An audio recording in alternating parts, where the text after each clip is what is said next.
مقاومة الأنسولين. الكلمة دي بنسمعها بنعرف إن هي بعبع، وأكتر حاجة بتخوف الناس اللي بتعاني من السمنة والوزن الزايد اللي عندهم دهون كتير. بس لازم نفهم حاجة كويس قوي، إن مقاومة الأنسولين هو مش مرض السكر. يعني مش معناه إنك عندك مرض السكر، هو عرض من أعراض مرض السكر. حاجة ممكن تخلي السكر يجيلك، لكن طول ما هو عرض فهو مش مرض.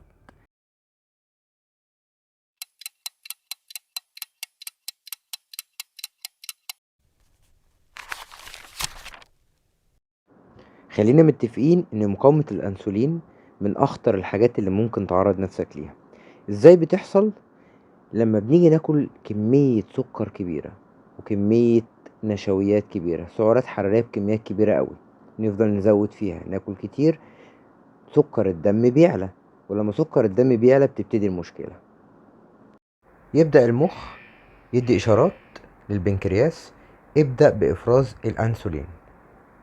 فيبدأ البنكرياس بافراز الانسولين، علشان كما هو معروف ان الانسولين هو اللي بيحرق السكر في الدم او بيظبط نسبة السكر في الدم، عشان كده بيتفرز الانسولين. لكن مع اكل كمية كبيرة من السكريات وزيادة الوزن والسمنة، وانا عمال ادي جسمي في دهون وفي نشويات وفي سكريات، سواء كانت مصنعة او غير مصنعة، عمال ادي لجسمي كميات كبيرة قوي من السكريات والدهون والنشويات، بيحصل عندي هنا بقى اكبر مشكلة، وهي دي بالظبط اللي بتسبب مقاومة الانسولين. تعالى مع بعض نعرف ايه هي بقى. طبعا السعرات الحرارية الزايدة عن اللي احنا محتاجينه في جسمنا، كل السعرات الحرارية والسكر والكلام ده كله بيروح يتخزن فين؟ بيتخزن على شكل دهون، بيتخزن على شكل دهون. طب الدهون دي مكونة من ايه؟ الدهون دي مكونة من خلايا اسمها الفات سيلز او الخلايا الدهنية. الخلايا الدهنية دي من كتر الدهون اللي انت عمال تديها لها، هي اتملت، الخلايا الدهنية دي اتملت. وبما ان خلية الدهون دي ليها كم معين تقدر تشيله، وانت دخلت دهون كتير قوي، فالخلية الدهنية دي بتتملي على الاخر. وكل خلية دهنية ليها زي سنسور حساس بيبقى موجود على رأس الخلايا الدهنية دي. فانت من كتر ما بتملاها دهون، الدهون دي بتغطي على مستشعر الاستجابة او الحساس اللي موجود فيها، اللي هو مسؤول عن ان هو يحس بالانسولين ويدخله جوه الخلية عشان يبدأ يحرق الدهون ويبدأ يظبط مستويات السكر في الدم. لكن انت عشان بتغطي السنسور ده، فالخلايا الدهنية مش هتقدر تدخل الانسولين، فالجسم يبدأ يستشعر ان نسبة السكر في الدم لسه عالية، نسبة الدهون لسه عالية، فيؤمر البنكرياس انه يفرز انسولين تاني، فيفرز انسولين تاني. فتبتدي بقى المتاهة اللي انت فيها. الجسم يفرز انسولين والغدد او الخلايا الدهنية مش قادرة تستقبله، فيفضل يفرز في انسولين والخلايا مش مستقبلاه. وهنا بقى بتحصل المشكلة بتاعت مقاومة الانسولين، هي دي مقاومة الانسولين. وتبدأ بقى انت هنا في الصراع: انا ليه بتخن؟ انا ليه ما بخسش؟ انا ليه بدأت احس ان انا عندي اعراض مرض السكر؟ عشان الجسم بيرفض الانسولين.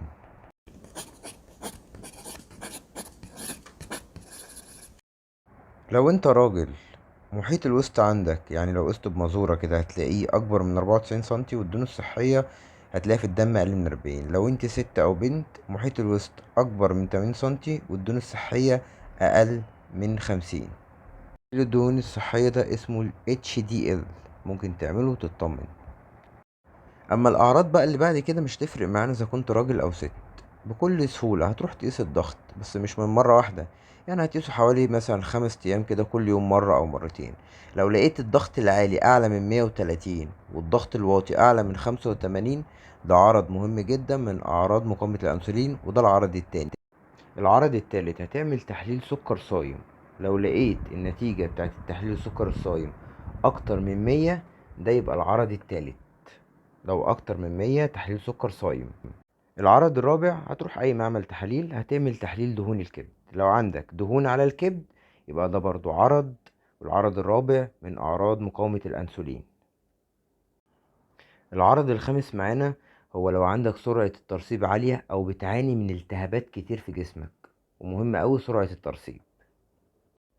طيب انا لو عندي عرض او عرضين من الاعراض دي، فهل كده بنسبة 100% انا عندي مقاومة انسولين؟ لا، احنا قلنا الاعراض كلها، كل ما زادت الاعراض فاحتمالية نسبة مقاومة الانسولين عندك بتبقى اكتر. ولو لسه ما اشتركش معانا في القناة، سبسكرايب وفعل زر الجرس عشان يوصلك اشعار بكل حلقة بننزلها جديد، ولايك وشير الفيديو عشان يوصل لكل الناس.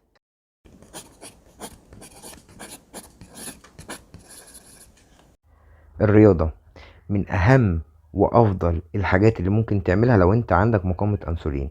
الرياضة فعالة جدا في تنشيط الدورة الدموية، وده هيساعدك جدا في انك تحرق دهون، وبالذات الرياضة اللي بتعتمد على الكثافة العالية، يعني زي الكارديو، رياضة المقاومة، الجيم. مش عارف تروح جيم ومفيش اي حاجة، حاول تمشي مش اقل من 20 او 25 دقيقة في اليوم.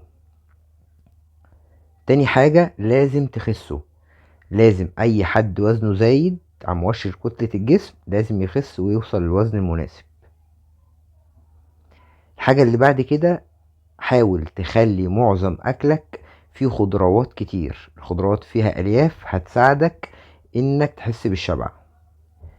حاول تقسم وجباتك بشكل منتظم، علشان كل ما قسمت وجباتك في مواعيد ثابتة ده افيد ليك. امنع تماما السكريات، السكر الابيض او السكر البني، عموما السكر اللي بيتجاب. حاول ما تدخلش سكريات كتير، ولو هتستخدم سكر استخدم سكر دايت، ويفضل يكون ستيفيا. كتر جدا من السلطة الخضراء، زي ما قلنا قبل كده بتحتوي على الياف وده هيحسسك بالشبع ومش هتجوع كتير. تناول بروتين بشكل كافي، والشكل الكافي ده اللي هو 1 جرام لكل كيلو جرام من جسمك. يعني لو انت 70 كيلو محتاج 70 جرام بروتين قيمة غذائية. حاول وانت بتاكل تختار نوعية الاكل اللي انت بتاكله. يعني انت هتاكل كربوهيدرات، الكربوهيدرات ده فيه رز ابيض ورز بني، حاول تختار الرز البني.